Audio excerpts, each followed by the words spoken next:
So this one might be a bit long, but I need to go into it slowly, so bear with me. My boyfriend and I love to camp. About 2 weeks ago, we decided to go to the coast because we had a Friday off from our classes in university and decided to hike and camp out for the weekend. We had a 3-day plan to stay in 3 different towns and hike to each place. The story is about the first place we stayed in.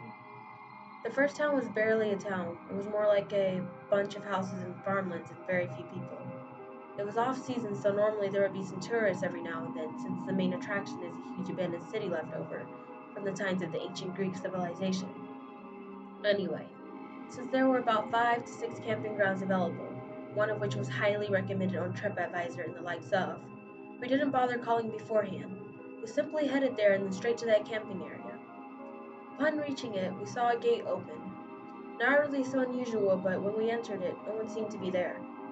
We knocked and called out for someone, and no one responded, except the outdoor bar was all open with expensive bottles of alcohol lined up and food left on the kitchen table as we saw from the window, so they couldn't have gone far.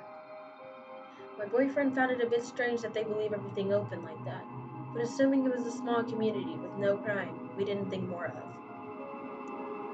We went to some other camping grounds to ask if they are open.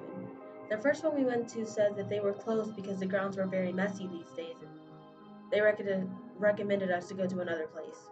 We asked him about the first ground we had went to, and strangely, the man said don't go there. When we asked why, he said, just don't. I don't really recommend you going there. Anyway, the other place he told us about was also closed, and luckily in the meantime, I found a signboard for the first place, and it had their number on it. We called them, and a man picked up and told us that he and his wife, who run the place, are out for a couple of hours, but they'll be back by evening. He said we could set up our camp and that we would meet later on. The place was a bit secluded, but it was quite picturesque, and we set up our camp and left. We spent the whole day exploring and hiking around, and after a tiring day, around 10 p.m., we headed back after we had dinner. This is where things got extra creepy, though. When we got back, we found the place still empty. No one had returned, and it was quite late. My boyfriend called up the owners again, and they said that they had decided not to return that night, but that they could leave the money under a table mat by the bar. They said the kitchen and the bathrooms are open if we needed to use them. The place was dark and the yard where we had set up the camp at was huge and without lighting. My boyfriend immediately started to feel a bit uneasy. He was concerned of why 2 business owners would leave their property completely open to 2 total strangers, with the bar full of unopened bottles and a half-open house. As we walked towards our camp, he kept suddenly expressing his uneasiness and kept looking around. He's usually pretty so calm, so I told him if he's really feeling so strongly about this, we can just go to the pension where we had dinner earlier and stay the night there in the hotel room. He opened the flashlight of his phone and kept looking around, getting more and more uneasy. So by this time we agreed to pack up our camp and just leave. I began to pack it up since it requires a lot of folding and he was already anxious. I told him to just stand and give me light as I pack it up. Except constantly he would move the light and check the area, and I kept getting irritated because I could sense his worry, and at the same time I couldn't pack fast enough because I couldn't see. At one point he even told me in a slightly bitchy way to hurry it up, and as soon as I folded the camp, we stuffed it into its bag and hurriedly packed our shit and scooted. He still seemed super anxious and I told him to relax. Just telling this part though gives me the chills all over again.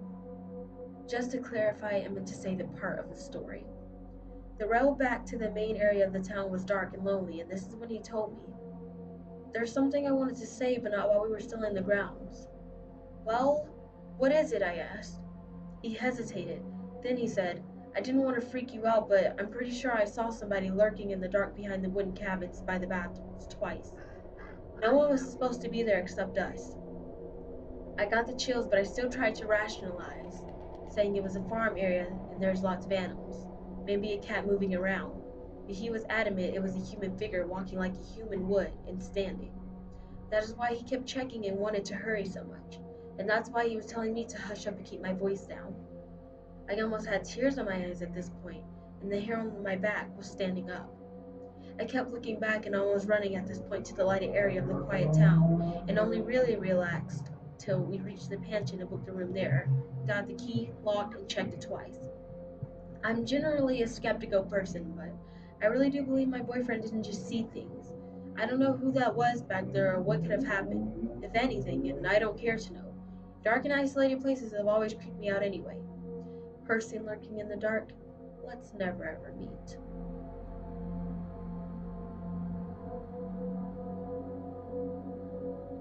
Hiking the Appalachian Trail in Pennsylvania for a week in 2006, my brother and I came across a man who had hung himself. We sprinted up the bluff where he was strung up. I wrapped my arms around his waist to take the weight off of his neck when my brother cut him down with his Leatherman. He had thrown the rope up over a tall branch and lashed it off with a clove hitch at the trunk like you'd hang a bear bag. Must have climbed the branches and dropped once laced in. We probably shouldn't have even tried. He was dead for some time before we happened across him. Fortunately, no critters had come to tear him apart before we found him. It would have only gotten grislier from there. My brother and I called 911 and we ended our trip pretty damn quickly. I don't know why we tried to pull him down though. It was very obvious that he had been dead for some time. And I really don't know how long he was there because he was very cold and he smelled very, very badly. My intuition to help someone and adrenaline that clouds my judgment, I guess. It was kind of a messed up day, so I don't really remember my thought process.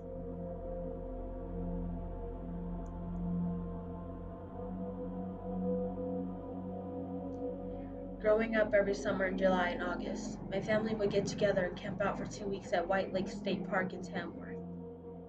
Some of my best childhood memories were made there. Rollerblading, Nerf gun wars, flashlight tag, and water balloon fights with my cousins and neighboring kids in the campground.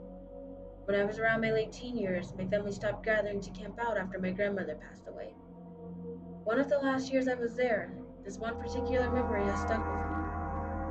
A little over 10 years ago, I was 16 years old. It was around 10 p.m. at night when I noticed I had a missed call on my cheapy little track phone. My family was sitting across the campfire cooking s'mores and sharing some laughs, so I decided to go out for some privacy to return the call. I took a long, narrow trail that winds in between other campsites that leads up to the bathroom.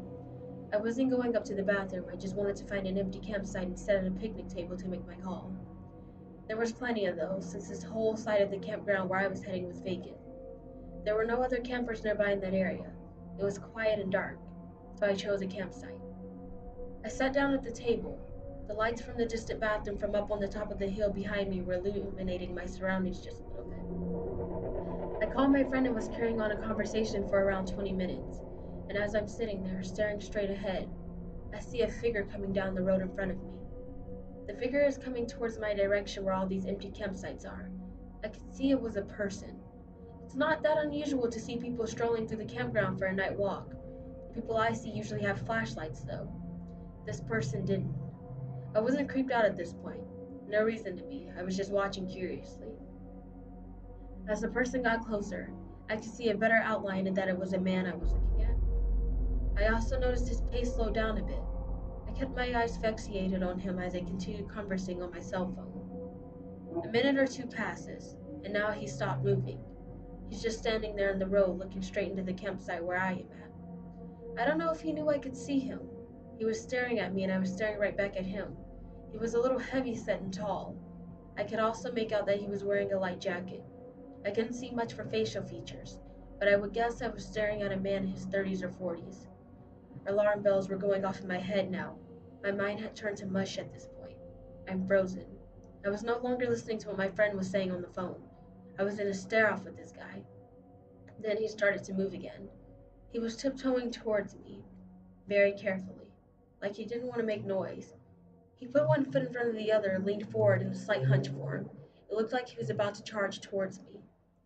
In that moment, I snapped out of that mind-mushy frozen state and leaped off the picnic table and started running through the campsite back towards the trail. I could hear him trampling behind me, leaves scuffling, heavy yet fast footsteps. Footsteps were getting louder and closer. I made it back to that narrow trail, though. Once he got close to where I was about, I heard the sound of twigs snapping and an oof noise that came from the man, which I can imagine maybe he tripped or almost tripped, or maybe he got face slapped by a tree branch. Most likely he wasn't familiar with the trail like I was. Whatever the reason was, it caused him to stop chasing after me. I didn't stop to look back, I just kept running, running and running until I made it back to my family's campsite. When I got back, they were still sharing laughs and smiles by the campfire. I broke down crying and I was trembling. I explained what had just happened. My aunt spoke up and said, "Oh geez, he probably thought he knew you, was coming up to give you a scare as a joke." She completely dismissed me. My cousin chimed in and said, "Yeah, He probably stopped running after he realized that he didn't actually know you. He probably feels dumb now. They all chuckle about it and change the subject whenever I bring it up. I actually think I was dismissed that evening because no one wanted the good vibes of the night to be ruined, and the fact that I'm just a socially anxious person in general. I'm very cautious and shy. For that time being, I let them convince me that I was just overreacting and overthinking. But here I am, years later, looking back and shaking my head over this. I wish I was taken seriously, but other than that one thing happening, it was still a pretty great trip. It was time well spent with family. My experience makes me think twice about going for a walk by myself anywhere now. I also carry pepper spray and a mini keychain alarm on me now. My speculation that I also forgot to mention was that the man may have not been a camper there. It would be easy for anyone to sneak into that campground from the boat launch area, since that no park rangers were around and anybody could easily have access to it.